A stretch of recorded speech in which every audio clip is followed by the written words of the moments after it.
ఏపీలో డ్వాక్రా మహిళలకు సీఎం చంద్రబాబు మరో శుభవార్త చెప్పారు. స్వయం ఉపాధి గ్రూపులు నిర్వహిస్తున్న మహిళలకు మరింత అండగా నిలిచేందుకు వీలుగా ఏపీ ప్రభుత్వం తరపున మరో 2 కొత్త పథకాలు ప్రారంభిస్తామని ఇప్పటికే ప్రకటించిన చంద్రబాబు ఇప్పుడు వాటి ప్రారంభానికి ముహూర్తం కూడా ఖరారు చేశారు. దీంతో ఈ 2 పథకాల కోసం ఎదురు చూస్తోన్న డ్వాక్రా మహిళలు ప్రభుత్వ నిర్ణయంపై హర్షం వ్యక్తం చేస్తున్నారు. డ్వాక్రా మహిళా సంఘాల సభ్యుల కోసం ఏపీ ప్రభుత్వం ఎన్టీఆర్, విద్యాలక్ష్మి, కళ్యాణలక్ష్మి పేరుతో 2 పథకాలు ప్రారంభించామని ఇప్పటికే ప్రకటించింది. వీటిని అంతర్జాతీయ మహిళా దినోత్సవం సందర్భంగా మార్చి 8న సీఎం చంద్రబాబు ప్రారంభించబోతున్నారు.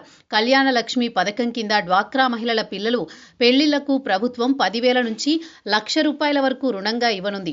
దీనిని 48 వాయిదాల్లో తిరిగి చెల్లించేందుకు వారికి అవకాశం కల్పిస్తారు.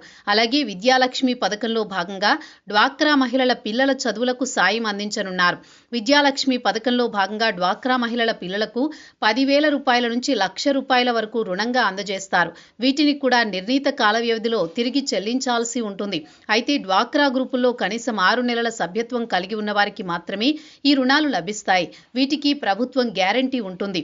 అలాగే మిగతా నిబంధనలను ప్రభుత్వం త్వరలోనే వెల్లడించనుంది. ఈ 2 పథకాల ద్వారా డ్వాక్రా గ్రూపులు నడుపుతున్న మహిళలు, పిల్లల చదువులు, పెళ్లిళ్ల విషయంలో పడుతోన్న ఇబ్బందులు తొలగిపోనున్నాయి.